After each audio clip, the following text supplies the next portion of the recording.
In Chapter 6, we are going to look at the U.S. Congress. The U.S. Congress is bicameral.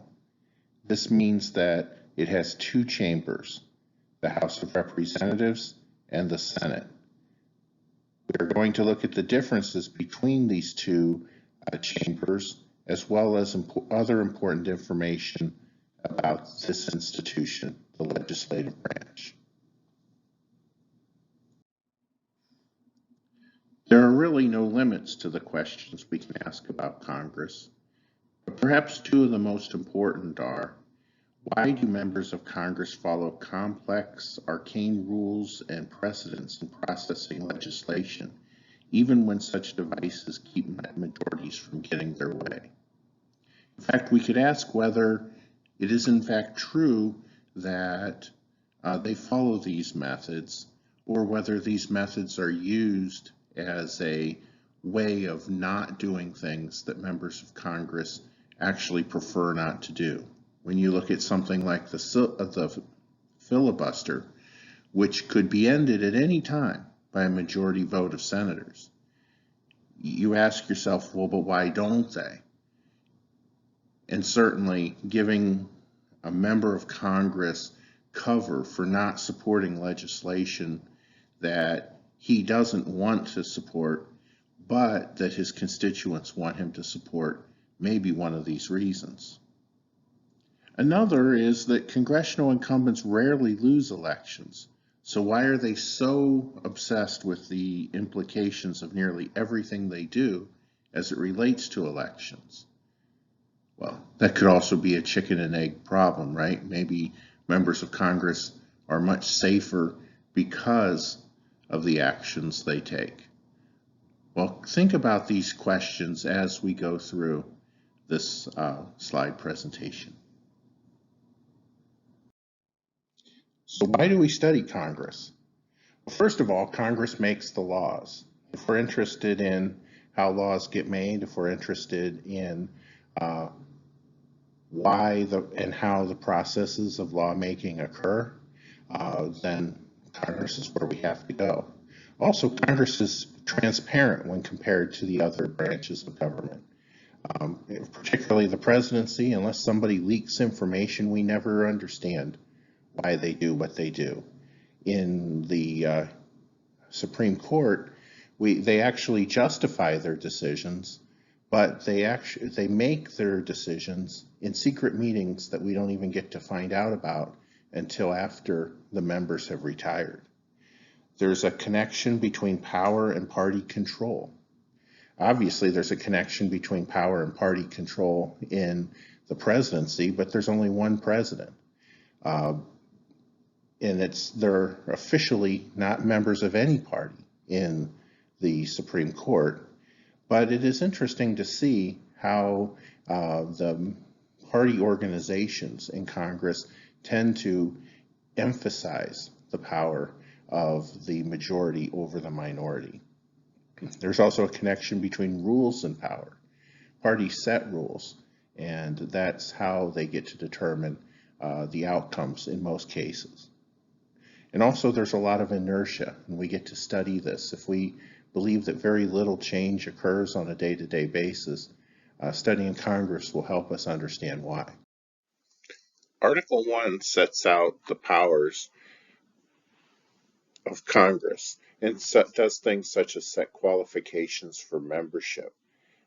Things like the age of members of the U.S. House of Representatives needing to be 25, while in the U.S. Senate it's 30.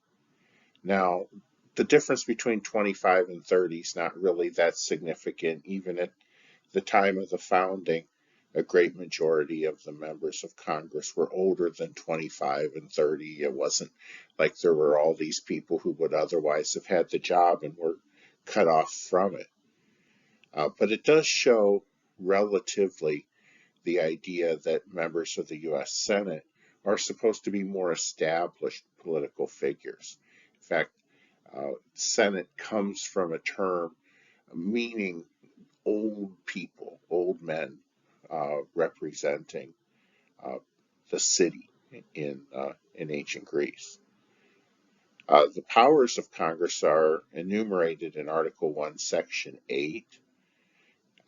In addition to this, part of Article 1, Section 8 is a necessary and proper clause, which spells out the power to enact laws that are necessary and proper to effectuate the other enumerated powers. The U.S. Senate is probably the most powerful upper house in any bicameral legislature in a democracy in the world. And the U.S. Senate has powers over confirming judges, officers of the United States, which we all learned recently means people who are appointed to serve in the executive branch, and also to ratify treaties. Lawmaking, though, is a joint power. The president and both houses of Congress must concur in order for a bill to become a law. So if we're to talk about elections for Congress, we should keep in mind that we have both primary elections and we have general elections. The nominations in almost every state are secured through a primary system. We just had a primary. And what happens is that the winner of the primary then goes on to the general election. And the general election is between the two parties plus any third parties or independent candidates running. But in essence, we have a two-party system, as would be predicted by Duverger's law. Duverger was a social scientist who said that whenever you have a system like ours, the plurality, first past the post, as they say, system, where only one person wins per district, there's a strong tendency to have only two candidates from a district, the incumbent and somebody running against him. If you have more than that, you tend to split the opposition vote and make it even more difficult to unseat an unpopular incumbent. But even more so, imagine you're picking a third candidate. If that third candidate is not, so by third candidate, we mean somebody who's in third place. Let's say you vote for a third place candidate. What you are actually doing is you're taking a vote away from whoever you would have voted for if there were two candidates, and you're giving it to that third candidate. And well, now maybe that vote would have been nobody, but most often you do see that people vote for one of two candidates, and the turnout is not appreciably higher when there is a third candidate. So the second, or one of the two top candidates is losing a vote when a third person votes. So you're actually harming your second choice by voting for a third choice that doesn't have a reasonable chance of winning. Now, there's ways to overcome this, such as proportional representation that we've mentioned. However, in the United States, for Congress, all elections are either by plurality or majority vote. In Georgia, we actually have a majority vote system that says after the general election, we'll have a runoff if nobody receives 50% of the vote. The U.S. House of Representatives has 435 members.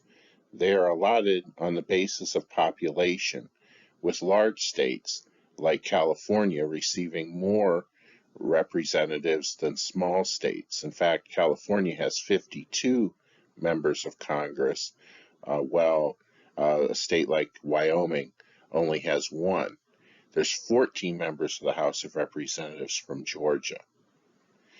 After each census, U.S. law sets the size and apportionment. There's a rule for how it's set up, designed to make sure that the difference between the largest and smallest districts is as small as possible. States within limits, though, are able to determine the actual shape of the district. That's called redistricting. Over here you see a rather oddly shaped district that was drawn to make sure that communities of common interest were drawn together. The process of drawing districts for the purpose of receiving a particular outcome is called gerrymandering. The constitutionality of gerrymandering has been challenged in court, but without success. For the most part, states are not allowed to draw districts in order to benefit or harm a member of a race or ethnicity. However, they are allowed to draw districts in order to benefit political parties. The U.S. Senate is very different from the House of Representatives. It guarantees unequal representation of people while guaranteeing equal representation of states. The average U.S. House member represents about 714,000 people. The Senate gives equal representation to Wyoming and California, even though California is over 60 times larger than Wyoming. The Senate's designed to protect the interest of a state, not necessarily the interest of the people within a state. For all of the importance of political parties, we actually see that many elections are very candidate-centered. Now, this was especially true maybe 40 years ago, with an increasing importance of people voting based on the political party that they would like to see controlling the House of Representatives or the Senate.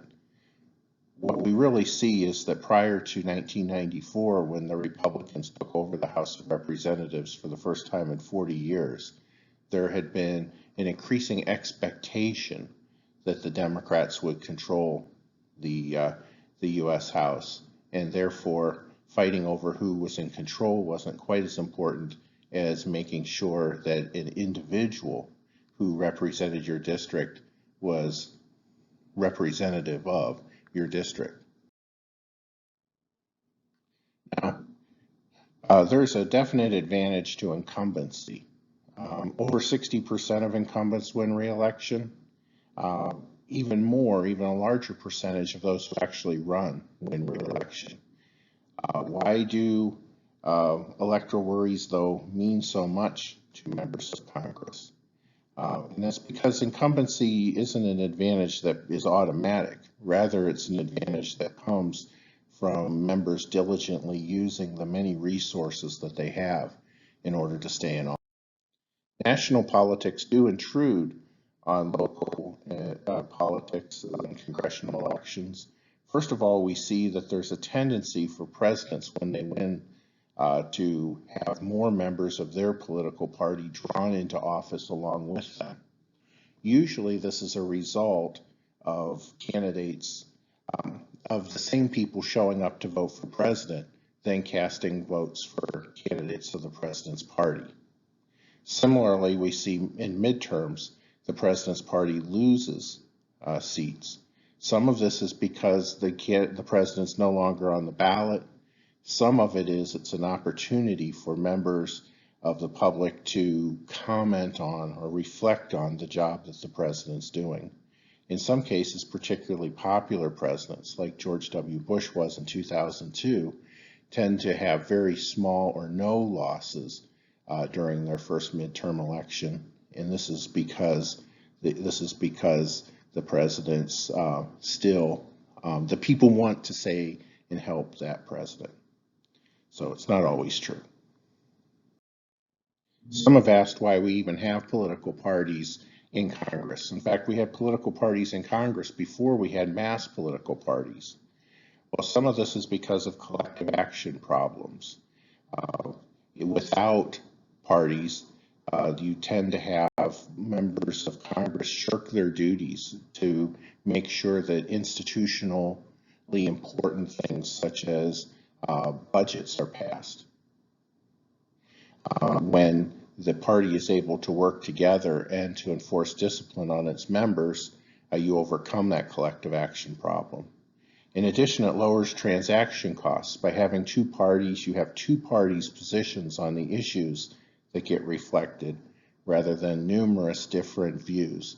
You could potentially have 435 different policy alternatives if each member of Congress in-house created his own laws to cover each and every policy. There's natural divisions related to partisanship and ideology, but this idea of the division of labor is one of the most important. If you are a member of Congress and you have to know something about every issue, it's so much more useful to divide up into committees and to trust certain people and certain the leaders or your representatives on each committee to carry out what you would have them do. Now, one of the main ways that Congress is structured is through its leadership. Both political parties have leaders in the House of Representatives. The majority party is actually controlled by the Speaker of the House. The Speaker of the House has an institutional role, being the person who officially presides over the House of Representatives and directs much of its business. However, that person is also the leader of the political party to which she belongs. Also, other important leadership roles are the majority leader, who represents the interests of the majority party on the floor. The speaker doesn't traditionally speak to the on bills. However, the majority leader is the person who advocates and organizes debate on the floor, and the majority whip, who is the chief vote counter for the majority party. The minority leader and the minority whip have similar roles to the majority leader and the majority whip. The assistant minority leader is an office that is more influential in the Democratic Party. The Democratic Party has decided that when they're outside of the, when they don't have the majority in the House, that they'll still have 3 leaders to parallel the Republican leaders when the Republicans have a Speaker of the House. The Republicans don't do this. The more equivalent job amongst Republicans is the Republican conference chair, the person who guides the official party meeting of the Republican Party. Well, anyway, you don't have to know who the Republican assistant minority leader is, but the other 5 positions, you should know who the people are who hold those offices. When compared to the House of Representatives, the leadership in the U.S. Senate is much less powerful.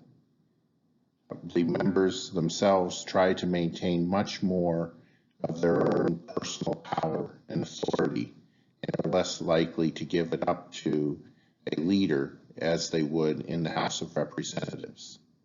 Also, we should note that there's a difference between the actual most powerful people in the U.S. Senate and the formal leaders.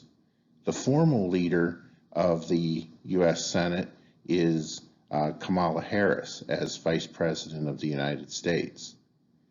However, this is largely a ceremonial role, and her chief responsibility in the Senate is to break ties. You note there's 100 members, so they anticipated that there would be even splits in the membership of the U.S. Senate, because after all, no matter how many states you have, that's multiplied by 2 senators leaves you an even number. The actual leadership, the actual most powerful people in the U.S. Senate are the party leaders. Currently, the Democratic Party leads the U.S. Senate by virtue of the fact that there's 50 Democrats and 50 Republicans, with Kamala Harris breaking the tie to give the leadership power to the Democrats. The other formal leader is the President pro tempore of the Senate. This is the longest serving member of the majority party, and this is the person who on a more day-to-day basis serves as the presiding officer of the U.S. Senate. After all, the Vice President of the United States has a lot of other work to do. The real power, however, in the U.S. Senate is in the hands of the majority leader. the majority leader has something called the right of first recognition, meaning that if several senators want to gain access to the floor to speak, it is the majority leader who gets first attention from the presiding officer. Other than that, though, much of the work of the Senate is done by agreement, called unanimous consent agreements, where everybody has to at least acquiesce to the advance of a bill. Otherwise, the Senate moves really slowly.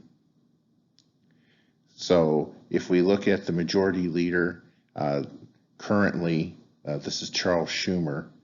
The Republicans also have a leader, the minority leader, named Mitch McConnell.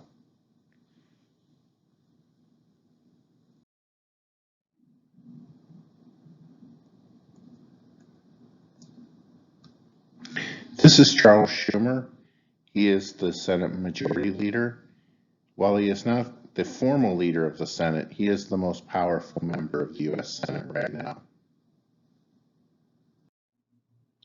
Now, the Senate has become much more centralized in recent years, with the filibuster having less and less of a role, especially when it comes to the confirmation of presidential appointees and judges. However, most of the work of the Senate still occurs by something called unanimous consent.